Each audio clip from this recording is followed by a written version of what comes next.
एंग्लोस्फीयर क्या है?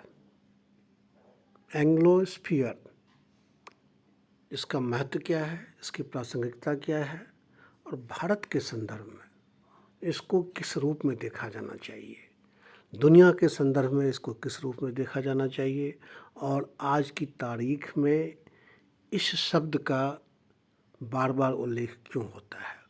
दोस्तों, अगर आप प्रतियोगी परीक्षा के छात्र हैं, सिविल सर्विसेज परीक्षा दे रहे हैं, अगर आप स्टेट पब्लिक सर्विस कमीशन द्वारा आयोजित परीक्षाओं में शामिल हो रहे हैं और वैसे भी अगर आप अपने ज्ञान, अपनी जानकारी को बढ़ाना चाहते हैं, एनरिच करना चाहते हैं, तो आपको समसामयिक मामलों पे नज़र रखनी होगी और आज के लिए, आज के समय के लिए, मौजूदा समय के लिए ये एंग्लोस्फीयर सबसे ज्वलंत मुद्दा है। अब सवाल ये है कि एंग्लोस्फीयर है क्या। एंग्लो से दोस्तों, जैसा कि बहुत साधारण सी बात है, सब जानते हैं, इंग्लैंड का इसका मतलब होता है। इंग्लैंड से मेरा मतलब है ग्रेट ब्रिटेन से, और ग्रेट ब्रिटेन से भी ज़्यादा मेरा मतलब है United kingdom of great Britain and northern Ireland. वो यूनाइटेड किंगडम, वो यूके, जिसने पूरी दुनिया पर कभी राज किया। ये यूनाइटेड किंगडम से जुड़े जो देश रहे हैं, यूनाइटेड किंगडम ने जिन देशों पर राज किया, और ख़ास करके वो देश जहाँ पे अंग्रेजी जहाँ की ऑफिशियल लैंग्वेज है, उन देशों को इंग्लिश स्फीयर कहा जाता है। एंग्लोस्फीयर, सॉरी, इंग्लिश स्फीयर नहीं, एंग्लोस्फीयर। इसका मेन रीज़न ये है कि ये कभी न कभी अंग्रेज़ों के प्रभाव में रहा है। अब सवाल है कि ये तो पुरानी बात हो गई, 1940s और 50s की जो दशक थे, उसमें दुनिया के मोस्ट जो मतलब लगभग सभी देश आज़ाद हो गए। तो फिर अब ये एंग्लोस्फीयर का मतलब क्या है। तो दोस्तों, अभी कुछ दिन पहले की बात है जब ऑस्ट्रेलिया, अमेरिका और इंग्लैंड यानी यूके ने मिल करके एक संगठन बनाया जिसका नाम है ऑकस। AUKUS, AUKUS। इससे ऑस्ट्रेलिया, यूके, यू और के से यूनाइटेड किंगडम, और फिर US से अमेरिका, यानी ऑस्ट्रेलिया, अमेरिका और यूके ने मिलकर, यूनाइटेड किंगडम ने मिलकर एक नया संगठन बनाया है जिसको ऑकस नाम दिया गया है। उस ऑकस का संगठन ये 16 या 16th या 17th सेंचुरी की सितंबर की बात है, इसी महीने की। उसके गठन के पहले ही दिन ऑस्ट्रेलिया ने क्या किया, ऑस्ट्रेलिया ने उससे पहले फ्रांस से एक डील की थी, हज़ारों करोड़ डॉलर की ये डील थी, और उस डील के तहत ऑस्ट्रेलिया ने फ्रांस से परमाणु पनडुब्बी लेनी थी।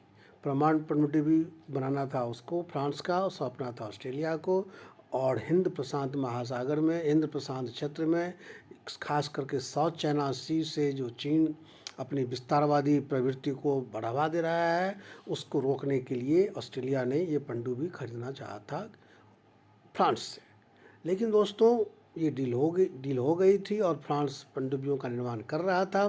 लेकिन जैसे ही ये ऑकस संगठन बना, ऑस्ट्रेलिया ने फ्रांस के साथ वो पनडुब्बी का करार कैंसिल कर दिया, और उसने ये सारा का सारा जो डील है, जो सारा का सारा पनडुब्बी बनाने का जो कारोबार है, उसने अमेरिका को सौंप दिया, US को सौंप दिया।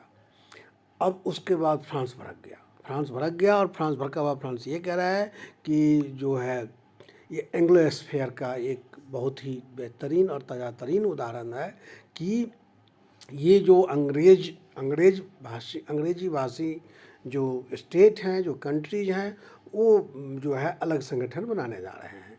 दोस्तों, इस बात में कहीं ना कहीं दम भी है, क्योंकि एक अगर हम थोड़ा सा अलग चलें तो एक कंट्री है कनाडा, जहाँ अंग्रेज़ी भाषा बोली जाती है, वहाँ भी अंग्रेज़ों का राज रहा। फिर उसके साउथ में कंट्री है USA, यानी अमेरिका, यहाँ भी अंग्रेज़ों का राज रहा। फिर ऑस्ट्रेलिया, यहाँ भी अंग्रेज़ों का राज रहा। फिर ऑस्ट्रेलिया के दक्षिण में है, साउथ में है न्यूजीलैंड, यहाँ भी अंग्रेज़ों का राज रहा, और इंग्लैंड। इन पांचों देशों को मिला करके कैंजुक कंट्री कहा जाता है, और इसको 5 आइज भी कहा जाता है। ये जो 5 कंट्री हैं, जो अंग्रेजी भाषी कंट्री हैं, अंग्रेज़ों का इन राज्यों पे कब्जा रहा है कभी न कभी, और आज ये कॉमन पॉलिटिकल एंड हिस्ट्रिकल ये शेयर करते हैं फैक्ट्स आपस में। इनका इतिहास एक रहा है, इनकी राजनीति एक रही है, और इसलिए ये पांचों देश एक दूसरे पर बहुत भरोसा करते हैं। और आज के ज़माने में ये पॉलिटिकल के साथ साथ, पॉलिटिकल कोऑर्डिनेशन कोऑपरेशन के साथ साथ ये डिप्लोमेटिक और स्ट्रेटेजिकल कोऑपरेशन भी रखते हैं। यानी सामरिक रूप से भी, राजनीतिक रूप से भी और कूटनीतिक रूप से भी ये पांचों देश जो है एक दूसरे पर यकीन करते हैं, एक दूसरे के साथ चलते हैं। तो जब फ्रांस को अलग किया गया उस डील से, तो फ्रांस ने सीधा आरोप लगाया कि एंग्लो स्फीयर का ये जो है बहुत घिनौना रूप है, और अंग्रेज यानी यूके ये चाहता है कि वो अपने ग्रुप में उन्हीं देशों को रखे जो अंग्रेजी भाषी है। आपको पता होगा, आप जानते हैं कि फ्रांस और इंग्लैंड, यूके दोनों पैरेलल कंट्री रहे हैं यूरोप में, और दोनों ने पूरी दुनिया पे अलग अलग तरीके से वर्चस्व स्थापित करने के लिए लंबे समय तक आपस में लड़ाइयाँ भी लड़ी है। कभी फ्रांस हावी रहा तो कभी इंग्लैंड हावी रहा। नेपोलियन का जो आपको याद होगा कि नेपोलियन के समय में उसने जब पूरी दुनिया को जीतने का प्रयास किया तो इंग्लैंड से उसकी टक्कर हुई थी, और जब नेपोलियन ने कॉन्टिनेंटल सिस्टम लागू किया था तो इंग्लैंड को यानी यूके को बहुत दिक्कत हुई थी, और बहुत मुश्किल से इन सभी मुसीबतों का उसने सामना किया था, और अंत में फ्रांस के प्रभुत्व को इंग्लैंड ने ही ख़त्म किया था। तो इस तरह से फ्रांस और इंग्लैंड में पुराना वायर है। और जब ये नया गठबंधन बना है ऑकस के नाम से, तब से फ्रांस श्योर हो गया है कि एंग्लो स्फीयर कंट्रीज आपस में मिल करके दुनिया के बाकी राष्ट्रों को डिफेंड करना चाहते हैं, अपने जो रेशियल जो सुपरमेसी है उसको प्रोटेक्ट करने के लिए, साबित करने के लिए वो बाकी देशों को नीचा दिखा रहे हैं दोस्तों। इसलिए फ्रांस जो है, अब तिलमिलाया हुआ फ्रांस संभव है। अब अगर अमेरिका भी यूके के साथ है तो जाहिर है कि अगला कदम फ्रांस का ये हो सकता है कि वो चीन की तरफ और रूस की तरफ रुख करे, और अगर चीन और रूस के ध्रुवीकरण में फ्रांस मिल जाता है, जिसकी संभावना बहुत ज़्यादा है, तो फिर दुनिया दो ध्रुवीय हो जाएगा। एक ध्रुवीय वही जो जिसको कहा जाता है एंग्लो स्फीयर कंट्री, और एक तरफ ये कंट्री हो जाएंगे। अब हम एंग्लो स्फीयर कंट्री के बाकी चीज़ों पे चलते हैं। आपने कैंजुक बता ही दिया, कनाडा, न्यूजीलैंड, ऑस्ट्रेलिया, इंग्लैंड, ये जो 5 राष्ट्र मिल करके जो ध्रुवीकरण बना रखा है यूनाइटेड स्टेट्स। तो अब इन लोगों का, इन कंट्रीज का मत है कि सिर्फ हम अपने 5 राज्यों तक सीमित ना रहे हैं, बल्कि दुनिया में जितने भी अंग्रेजी भाषी कंट्रीज हैं, इवन इंक्लूडिंग इंडिया के भी जो फॉर्मल लैंग्वेज है, भले ही रीजनल लैंग्वेज हिंदी हो या तमाम तरह की भाषाएं हो, लेकिन पूरे देश को एक करने वाली जो भाषा है वो अभी भी इंग्लिश ही है। तो इन जो एंग्लो स्फीयर कंट्रीज में इंडिया का भी पार्टिसिपेशन है।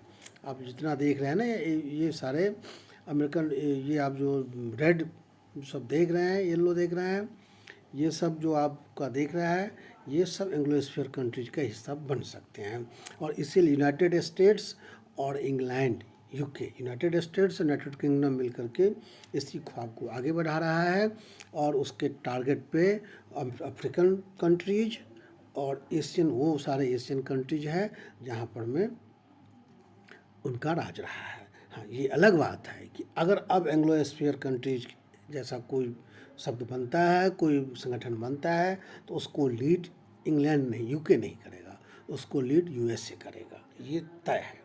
और हाल के दिनों में जो भारत के साथ इनके जो ताल्लुकात बढ़े हैं, आपको पता है कि भारत का जो कोविशील्ड वैक्सीन था, जिसको ये वहाँ सीरम इंस्टीट्यूट से बनाई गई जो वैक्सीन है कोरोना की, जिसको इंग्लैंड ने मान्यता देने से मना कर दिया था, भारत ने एक बार कहा कि आपको मान्यता देनी होगी, तो अगले दिन इंग्लैंड ने उसको मान्यता दे दी।